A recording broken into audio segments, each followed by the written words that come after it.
السيد هذا دار كارثة في المجال الطبي. علاش؟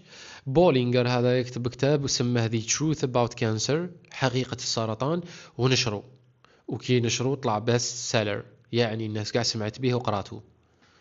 ناظروا ليه الأطباء لي زونكولوج خاصة، قالوا له واش راك تهدر في الفراغ فقط، ودرت لنا كارثة وراك تضيع في الناس. هو السيد قال لهم انايا ادعي انني نعرف الحقيقه تاع السرطان وعلى بالي باللي كاين علاج، لكن لي فيرم فارماسيوتيك راهم مخبيين العلاج هذا. علاش؟ قال لهم لان الهدف تاع لي فيرم فارماسيوتيك ماشي مساعده الناس ومعالجه امراضهم، لكن الهدف ربحي بحت.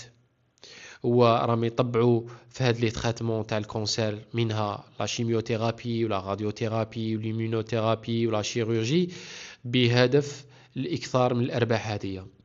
إيه كلام كبير هذا. قالوا له أعطينا الدليل. جاب أدلة في الكتاب، جاب كالكو ستاتيستيك كالكو ريشيرش منا ومنا، لكن اعتمد على لي تيمونياج. وش معناتها لي تيمونياج؟ قال لهم أنا حوست على ناس كان عندهم كونسير، منهم من اعتمد على الطريقة الطبيعية في شفاء الكونسير ديالو، ومنهم من بدأ في الطرق التقليدية، يعني لا شيميو ولا غاديو، الطرق المعتمدة في الطب، ثم حبس وانتقل إلى الطرق الطبيعية، هذه بما يسمى لا ناتشوروباتي، العلاج بالطرق الطبيعية. وقال لك قاع شوفوا من السرطان ديالهم. الأطباء لهنا قالوا له دليلك مرفوض، مردود عليك. علاش؟ قالوا له ماشي احنا هكذا نخدمه. قالوا له في الطب لازم ان بروسيسوس دقيق جدا باش تسميه عفسه ريشيرش وباش تسميها اكتشاف. يعني لازم دي ريشيرش و دي زيسي كلينيك، لي شونتيون كيفاش داير، هل هاد لا ريشيرش ا ايتي ريفيزي بار دوطخ ميدسان و شيرشور، حكايه كبيره باش تلحق تبوبليي اون ريشيرش ميديكال ماشي لعب. فقالوا له التيموانياج تاعك وهذوك شويه لي ستاتيستيك مرفوضين. لكن الكتاب مع ذلك لاقى رواجا كبيرا.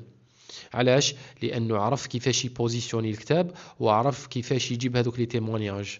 لانه المرضى تاع السرطان خاصه اللي قراوا الكتاب كانوا يشوفوا روحهم في هذوك لي تيموانياج تاع الاشخاص، والاشخاص هذوك اعطاو لهم الامل باللي كاين دوطخ فاصون باش تتريتي الكونسير ديالك بدون ان تمر بالطريق الصعب والمرهق جدا تاع لا شيميوثيرابي ولا راديوثيرابي ولا شيروجي.